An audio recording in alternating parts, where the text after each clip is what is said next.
لا حول ولا قوة إلا بالله العلي العظيم. أعوذ بالله من الشيطان اللعين الرجيم. بسم الله الرحمن الرحيم. الحمد لله والصلاة والسلام على رسول الله وعلى آله آل الله، لا سيما بقية الله، ولعنة الله على أعدائهم أعداء الله من يومنا هذا إلى لقاء الله.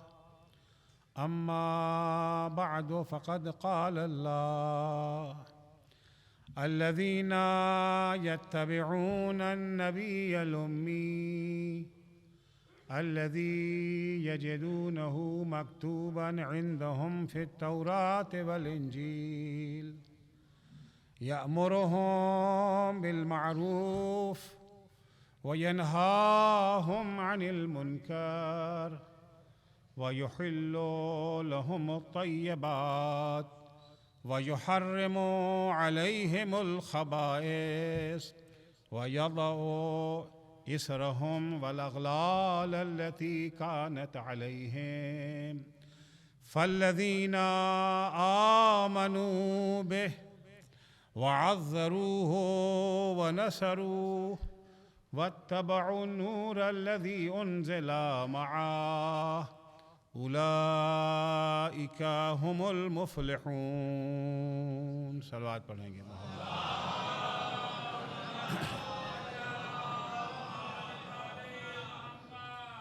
عزیزان گرامی، درخواست ہے ایک سورہ فاتحہ کی برائے مرحوم سید احمد رضا رضوی کے لیے. اللہم صلی علی محمد وآل محمد. بسم اللہ الرحمن الرحیم. الحمدللہ رب العالمین الرحمن الرحیم مالک یوم الدین. ایاک نعبد و ایاک نستعین. اہدنا الصراط المستقیم صراط الذین انعمت علیہم غیر المغضوب علیہم ولا الضالین. بسم اللہ الرحمن الرحیم. قل هو اللہ احد اللہ الصمد لم یلد ولم یولد ولم یکن له کفوا احد. بسم اللہ الرحمن الرحیم. قل هو اللہ احد اللہ الصمد لم یلد ولم یولد ولم یکن له کفوا احد. بسم اللہ الرحمن الرحیم. قل هو اللہ احد اللہ الصمد لم یلد ولم یولد ولم یکن له کفوا احد. اللہم صلی علی محمد وآل محمد وعجل فرجہم. عزیزان گرامی، اس دنیا میں اللہ جل شانہ نے بے شمار مخلوقات کو پیدا کیا ہے. کتنی ہی ایسی اللہ کی مخلوقات ہیں جن سے ہم آشنا بھی نہیں، جانتے بھی نہیں، پہچانتے بھی نہیں، کبھی دیکھا بھی نہیں، لیکن ہیں. یہ تمام مخلوقات کو اگر ہم دو حصوں میں بانٹنا چاہیں تو یوں کہہ سکتے ہیں کہ کچھ مخلوقات وہ ہیں جن کے ہاں ترقی اور کمال کی گنجائش ہے، امکان ترقی ہے، اور کچھ وہ ہیں جن کے ہاں ترقی کا امکان نہیں ہے. جیسے ہیں اس سے گھٹ تو سکتے ہیں، اس سے بڑھنے کی کوئی گنجائش نہیں ہے. فلسفے کی زبان میں سے وہ کہتے ہیں موجود استکمالی و غیر استکمالی. تو کچھ میں ترقی کی گنجائش ہے، امکان ہے، ضروری نہیں کہ ان کو ترقی مل بھی جائے، اور کچھ کے ہاں ترقی کی گنجائش ہی نہیں ہے. مثال کے طور پر یہ سارے جو ہے جمادات، مٹی، پتھر کا ایک ٹکڑا جو آج 1 فٹ کا ہے، کھاد پانی دے کے کیا اسے 2 فٹ کا بنایا جا سکتا ہے؟ 1 فٹ کا ٹکڑا گھٹ کے 6 انچ کا تو ہو سکتا ہے، لیکن بڑھ کے 1.5 فٹ یا 2 فٹ کا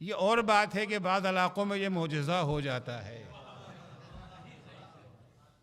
یہ معجزہ ہو جاتا ہے بعض علاقوں میں، لیکن عموماً 1 بیگھے کا کھیت 1 بیگھا رہے گا، اس میں ترقی اور اضافے کی گنجائش نہیں ہے۔ لیکن کچھ مخلوقات، کچھ موجودات وہ ہیں جن کے یہاں ترقی کا امکان ہے، ترقی کی گنجائش ہے۔ پیڑ پودے ایسے ہی ہیں۔ پیڑ پودوں، وہ پودا جو ابھی 6 انچ کا پودا ہے، کچھ دنوں کے بعد یہ تناور درخت بن جائے گا۔ 5 میٹر 10 میٹر اس کی یہ جو ہے وہ لمبائی ہو سکتی ہے۔ اضافے کی گنجائش ہے۔ بکری کا ایک بچہ جو آج 5 کلو کا ہے، کل یہی بکری کا بچہ 15 کلو 20 کلو 25 کلو کا ہو سکتا ہے۔ اضافے کی گنجائش ہے اس کے اندر۔ گیہوں کا ایک دانہ جو ابھی 1 دانے کی شکل میں ہے، یہ 500 دانے میں تبدیل ہونے کی صلاحیت رکھتا ہے۔ گنجائش ہے۔ انسان کا بچہ پیدا ہوا ہے، 2 کلو 3 کلو 5 کلو کا ہے، بڑھ کر کے اس کا وزن بڑھ سکتا ہے۔ آج کسی بچے سے کہا جائے بیٹا یہ وزن رکھا ہے اٹھا لو، وہ ممکن ہے 4 کلو 5 کلو کا وزن آسانی سے اٹھا لے، لیکن اس میں یہ صلاحیت ہے کہ آگے بڑھ کر کے یہ 20 کلو 40 کلو 100 کلو 400 کلو تک کا یہ جو ہے ریکارڈ اب تک یہ جو ہے بن چکا ہے۔ اپنی صلاحیتوں کو یہ جو ہے نکھار کے وہاں تک پہنچ سکتا ہے۔ گنجائش پائی جاتی ہے اس کے اندر۔ عزیزو، تو کچھ وہ مخلوقات ہیں جن کے ہاں ترقی کا امکان ہے، ترقی کی گنجائش ہے، اور کچھ وہ مخلوقات ہیں جن کے یہاں ترقی کی گنجائش نہیں ہے۔ جہاں گنجائش ہی نہیں ہے وہاں پر گفتگو کا کوئی فائدہ نہیں ہے۔ جہاں ترقی کی گنجائش ہے، ظاہر سی بات ہے کہ ہمیں نہ پیڑ پودوں کے بارے میں بات کرنی ہے، نہ جانوروں کے بارے میں بات کرنی ہے، ہماری گفتگو انسانوں کے درمیان ہے۔ جس طرح سے پیڑ پودے میں ترقی کی گنجائش ہے، جس طرح سے حیوانات میں ترقی کی گنجائش ہے، ویسے ہی انسان میں بھی ترقی کی گنجائش ہے۔ بس فرق یہ ہے کہ پیڑ پودوں میں اور جانوروں میں ترقی کا ایک ہی میدان ہے، وہ ہے میدان مادہ۔ ان کے ہاں فقط مادی ترقی کا امکان اور تصور کیا جا سکتا ہے، لیکن انسان اللہ کی وہ مخلوق ہے جہاں دوہری ترقی کا امکان ہے۔ مادی ترقی کا بھی امکان ہے، روحانی اور معنوی ترقی کا بھی امکان ہے۔ صلوات پڑھیں گے محمد و آل محمد پر۔ مادی ترقی بھی ترقی ہے، روحانی ترقی بھی ترقی ہے، لیکن ان دونوں میں ایک فرق ہے۔ مادی ترقی جو ہے اس کی ایک حد ہے، اس حد سے آپ آگے نہیں بڑھ سکتے ہیں۔ مادی ترقی محدود ہے، ذات کے لحاظ سے بھی زمانے کے لحاظ سے بھی، یعنی خود اس کے اندر اس سے زیادہ ترقی کا امکان نہیں ہے، اور ایک وقت وہ آتا ہے کہ اس وقت کے بعد اس کا زوال شروع ہو جاتا ہے۔ اس مادی ترقی کا زوال شروع، لیکن روحانی ترقی، معنوی ترقی لا محدود کمال کا نام ہے۔ نہ ذات کے لحاظ سے محدود ہے، نہ زمانے کے لحاظ سے محدود ہے۔ 5 کلو کا بچہ 20 کلو کا ہو گیا، 40 کلو کا ہو گیا، یہ ترقی ہے، مادی ترقی ہے۔ کل تک وزن اٹھا سکتا تھا 5 کلو کا، 400 کلو کا وزن اٹھا رہا ہے، ترقی ہے، لیکن یہ مادی ترقی ہے۔ مادی ترقی عرض کیا محدود ہے، ذات کے لحاظ سے بھی اور زمانے کے لحاظ سے بھی۔ یہ جو 400 کلو کا وزن اٹھا رہا ہے، ایک حد ہے، وہاں جا کر کے پھر ترقی کی گنجائش ختم ہو جاتی ہے۔ 400 450 500 600 1000 کلو جو بھی آپ چاہیں مقرر کر لیں معین، اس کے بعد پھر گنجائش نہیں رہ جاتی ہے، ذات کے لحاظ سے، زمانے کے لحاظ سے بھی۔ آج جو 400 کلو کا وزن اٹھا رہا ہے جوانی میں، کل جب بڑھاپا آ جاتا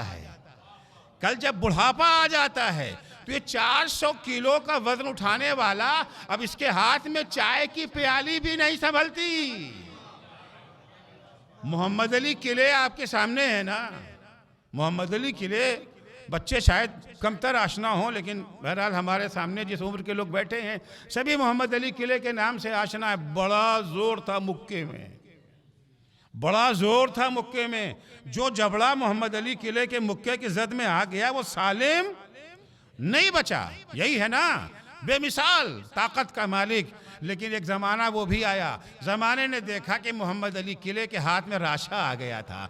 اب وہ چائے کی پیالی بھی ان کے ہاتھ میں سنبھلتی نہیں تھی۔ تو ذات کے لحاظ سے بھی محدود ہے، زمانے کے لحاظ سے بھی محدود ہے، لیکن روحانی ترقی، معنوی ترقی، اس ترقی کا نام ہے۔ نہ ذات کے لحاظ سے اس میں کوئی حد ہے، نہ زمانے کے لحاظ سے کوئی محدودیت ہے۔ صلوات پڑھیں گے محمد و آل محمد پر۔ ایک مثال اس کے بھی، روحانی ترقی، معنوی ترقی، ایک نمونہ پیش کر دوں۔ علم ایک معنوی ترقی، اگرچہ آج کی دنیا میں معنوی ترقی کہتے ہوئے تھوڑا ڈر لگتا ہے، کیونکہ اب تو علم کو پیٹ سے جوڑ دیا گیا ہے نا۔ علم وہی محترم ہے جس سے پیسے ملے، جس علم سے پیسے نہ ملے اس علم کی کوئی قیمت نہیں ہے۔ تجربہ کر لیجئے، ہر گھر میں یہ جو ہے بیٹی ہے، بیٹی کے لیے بہرحال داماد ڈھونڈا جاتا ہے، رشتہ ڈھونڈا جاتا ہے، رشتے آتے بھی ہیں۔ دو رشتہ آیا ہے، ایک وہ رشتہ ہے جس نے پی ایچ ڈی کیا ہے مگر اردو ادب میں، پی ایچ ڈی کیا ہے مگر اردو ادب میں۔ دوسرے نے بی ٹیک کیا ہے کمپیوٹر سائنس میں۔ علمی اعتبار سے کس کا درجہ بڑا ہے، پی ایچ ڈی کا یا جو ہے بی ٹیک کا؟ علمی اعتبار سے پی ایچ ڈی کا درجہ یہ جو ہے بڑا ہے نا۔ دو رشتے آئے ہیں، کون سا رشتہ ہم چنیں گے؟ اردو پی ایچ ڈی یا کمپیوٹر سائنس میں بی ٹیک؟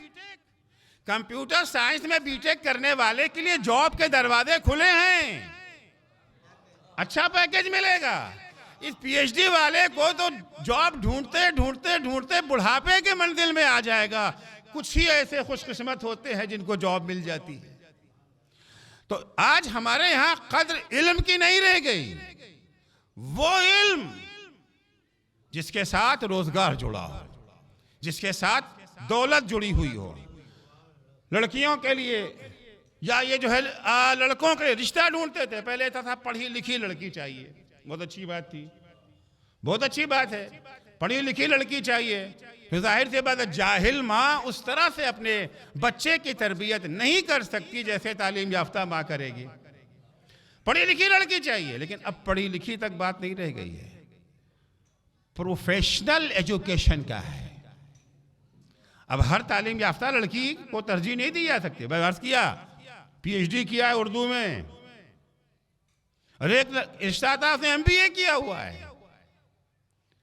پڑھی لکھی کافی نہیں ہے، پڑھی لکھی کے ساتھ ساتھ پروفیشنل ایجوکیشن، کیونکہ اگر جو ہے پروفیشنل ایجوکیشن ہے تو جاب اور روزگار آسانی سے۔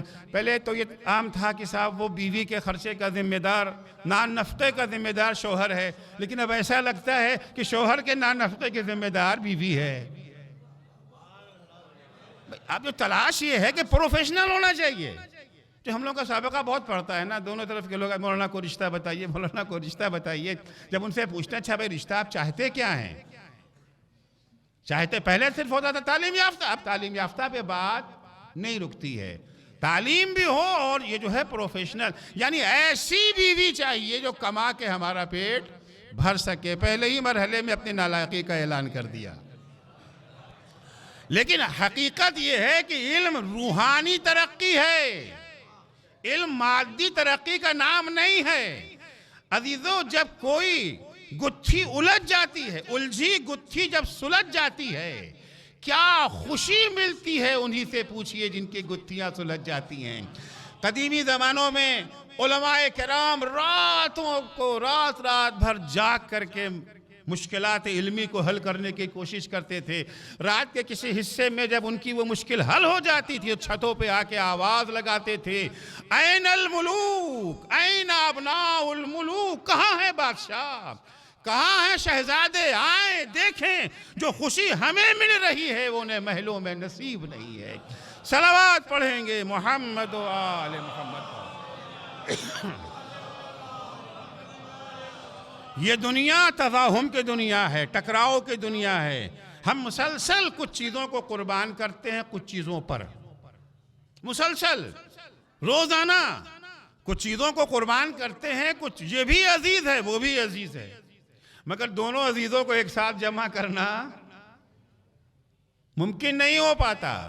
ہمیں سونا بھی عزیز ہے، نماز بھی عزیز ہے. ہمیں سونا بھی عزیز ہے، جاب بھی عزیز ہے. دو مثال میں نے جان بوجھ کے دی ہے. ہمیں سونا بھی عزیز ہے، نماز بھی عزیز، سونا بھی عزیز، جاب بھی عزیز. رات میں دیر میں سوئے ہیں. ایسے بعد آج کل ہم لوگوں کے سارے جو ہے پروگرام لیٹ نائٹ ہی تو ہوتے ہیں نا، شادی بیاہ ہو چاہے مجلس و محفل ہو. اب گھر آتے آتے 12-1 بج گئے ہیں تو صبح 4 بجے کہاں آنکھ کھلے گی؟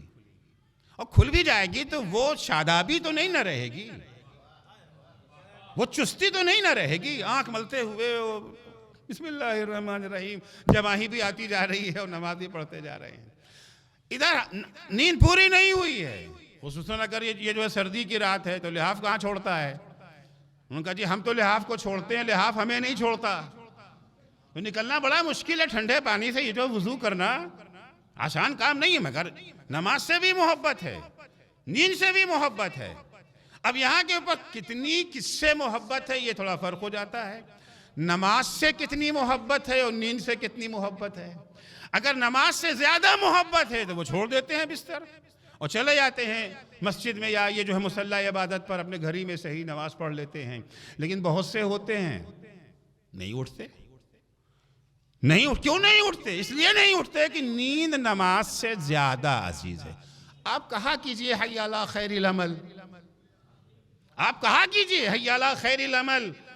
نماز اٹھو، آمادہ ہو جاؤ بہترین عمل کے لیے. یعنی نماز سے بڑھ کے کوئی اور عمل جی مطلب ہے نا. مگر اس جملے سے بعضوں کو اتنی نفرت ہوئی کہ اذان سے جملہ ہی نکال دیا. ہم نے جملہ تو نہ نکالا، عمل سے نکال دیا. عملاً ہم نے بھی نماز کو خیر عمل نہیں سمجھا. زبان سے تو کہہ دیتے ہیں حی علی خیر العمل، بہترین عمل کون سا ہے؟ نماز. تو کچھ اٹھتے ہیں کچھ نہیں. اچھا چلیے صاحب، وہ جنہوں نے نیند کو یہ جو ہے مقدم سمجھا، نماز کو مؤخر سمجھا، سوتے رہے. الارم پھر بجا، ابھی بھی نیند پوری نہیں ہوئی ہے. ٹائم دیکھا آفس کا ٹائم آ گیا. اب کیا کریں گے؟ ابھی سوتے رہیں گے؟ نہیں، آفس تو جانا ہی جانا ہے. آنکھ ملتے ہوئے چاہے جس طریقے جانا ہے آفس، اٹھ کھڑے ہوئے. کیوں؟ آفس ان کے لیے مقدم ہے نیند سے. کیونکہ اگر آفس نہ گئے تو پھر اگلی رات سونا نصیب نہ ہوگا، اگلی رات کی نیند بھی نہ ملے گی. اٹھ گئے تو جس کی قیمت زیادہ ہوتی ہے اس پر قربان کیا جاتا ہے، اسے جس کی قیمت کم ہوتی ہے.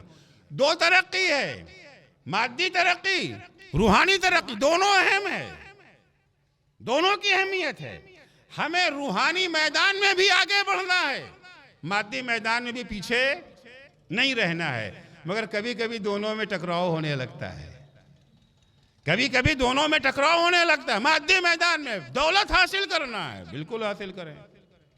دولت حاصل کرنے کا اسلام مخالف نہیں ہے، دولت حاصل نہ کرنے کا مخالف ہے اسلام. امام محمد باقر علیہ السلام فرماتے ہیں لا خیر فی من لا یحب جمع المال. اس انسان میں کوئی خیر نہیں، کوئی بھلائی نہیں ہے جو مال حاصل نہیں کرنا چاہتا. ہاں، بہت سے لوگ سمجھتے ہیں مال حاصل نہ کرنا زہد کی علامت، تقوی ہے. ایسا ہرگز نہیں ہے، ایسا ہرگز نہیں ہے. مال حاصل کرنا نہ خلاف زہد ہے نہ خلاف تقوی ہے. اگر مال حاصل کرنا، غور سے سنیے گا جملے کو، اگر مال حاصل کرنا خلاف زہد ہوتا، خلاف تقوی ہوتا، جو امام المتقین ہے، جس سے بڑا زاہد دنیا نے نہ دیکھا، وہ کبھی مال حاصل نہ کرتا. امیر المومنین حضرت علی ابن ابی طالب علیہ السلام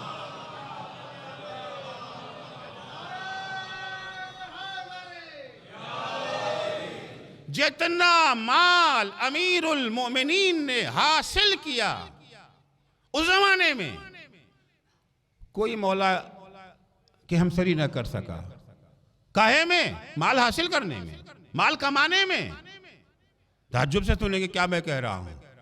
جس کے گھر سے ہمیشہ فاقے کی خبریں آ رہی ہیں، جو وہ سیدھا کپڑا پہنتا تھا، اس کے بارے میں کہہ رہا ہوں. سنیے، امیر المومنین رسول خدا کی رحلت کے بعد 25 سال تک جب مولا کو ان کی اصلی ذمہ داریوں سے دور کر دیا گیا، جو ان کا اصل کام تھا اس سے انہیں دور کر دیا گیا، تو مولا بیکار نہیں بیٹھے. اگر ہم لوگوں کے ساتھ ایک پریشانی یہ ہے کہ ہم اپنے کو جس فیلڈ کا سمجھتے ہیں اس فیلڈ میں اگر جاب نہ ملے تو دوسری فیلڈ میں تیار. میں مولوی ہوں، مجھ سے کوئی مجلس نہ پڑھائے، محراب بھی ہمیں نہ ملے، مدرسے میں کوئی پڑھانے کو بھی، ہم کیا کرتے ہیں؟ گھر میں سوتے رہتے ہیں. کیا یہی 3 کام ہے دنیا میں اور کوئی کام نہیں ہے؟ نہیں، وہ ہماری شان کے خلاف ہے. اسلام اس کا قائل نہیں ہے. ہر وہ کام جو اللہ کے قوانین کی حدود میں انجام دیا جائے، مرضی خدا کے مطابق انجام پائے، خلق خدا کے فائدے میں انجام پائے، وہ کام محترم ہے. وہ کام محترم ہے. آپ ڈاکٹر بن گئے، محترم ہے. انجینئر بن گئے، محترم ہے. کسان ہے، محترم ہے. جھاڑو لگا رہے ہیں، محترم ہے. کوئی برتری نہیں ہے کسی کے اوپر.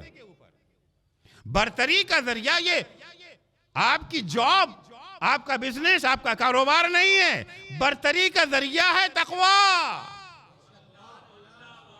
برتری کا ذریعہ نہ آپ کی دولت ہے، نہ آپ کی جاب ہے، کچھ نہیں ہے. برتری کا ذریعہ کیا ہے؟ تقوی ہے. ایک معمولی سا مزدور، ایران کے اندر ایک ٹیلر تھے، ٹیلر، درزی.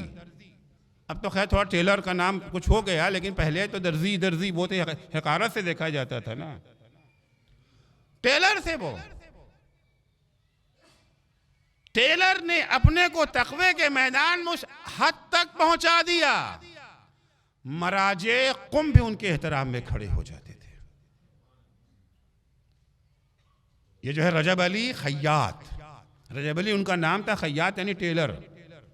ان کو اپنے آگے خیاط لکھنے میں شرم نہیں آتی تھی. رجب علی درزی لکھتے تھے اپنے ہاتھ سے، درزی تھے. لیکن تقوی کے میدان میں اللہ سے وہ خالصانہ لو لگانے کے میدان اتنے آگے، مراجع قوم انہیں بلاتے تھے کہ رجب علی کچھ نصیحت ہمیں کرو. ہمارے ہاں پیشوں کے اعتبار سے ہم نے لوگوں کے لیے معین کر رکھا ہے، اس کا فلاں پیشہ ہے تو حقیر ہے. اسلام میں ایسا نہیں. مولا کائنات کو ان کے اصلی کام سے الگ کر دیا گیا. مولا بیکار نہیں بیٹھے کہ جی وہ ہمارا جو تھا کام تھا، جو ہماری شان کے مطابق تھا، وہ تو ہمیں نہیں ملا، گھر میں جا کے بیٹھ جاتے. عام طور سے کہا جاتا ہے مولا نے 25 سال خانہ نشینی اختیار کی. یہ ظلم ہے امیر المومنین پر. ایک دن بھی امیر المومنین نے خانہ نشینی یا گوشہ نشینی نہیں اختیار کی، ایک دن بھی. جب مولا کو ذمہ داری سے فارغ کر دیا گیا، مولا زمین شناس تھے. مدینے کے اطراف میں بڑی زمین بنجر پڑی تھی. کیوں بنجر پڑی تھی؟ اس لیے کہ پانی نہیں تھا. اچھی زمین کو اگر پانی نہ ملے سینچائی کے لیے زمین تو بیکار ہو جاتی ہے نا. پانی نہیں تھا. مولا نے دیکھا کہ جب اصلی ذمہ داری چھین لی گئی، بیکار نہیں بیٹھے، اٹھا لیا پھاوڑا آگے زمینوں پر. زمین شناس جانتے تھے پانی کہاں ہے. پھاوڑا مارا، چشمہ نکلا، کنواں نکل آیا، پانی ہی پانی. اب زمین کو اگر پانی مل جائے تو کیا حال. مولا نے تمام زمینوں پہ جو ہے وہ درخت لگانا شروع کر دیے. وہ بنجر زمینیں باغات میں تبدیل ہو گئیں. بہت سارے کنویں کھودے مولا کائنات نے. کنواں کھودا، پانی. اس زمانے میں کنویں کی قیمت آج تیل کے کنویں کی قیمت سے زیادہ تھی. جو اس کی قیمت تھی، بنی ہاشم خوش کہ ہمارے ہاں پانی کا کنواں نکل آیا. مولا نے فوراً پسینہ سوکھنے سے پہلے قلم کاغذ منگایا، وقف علی العوام. کما کے سانپ کی طرح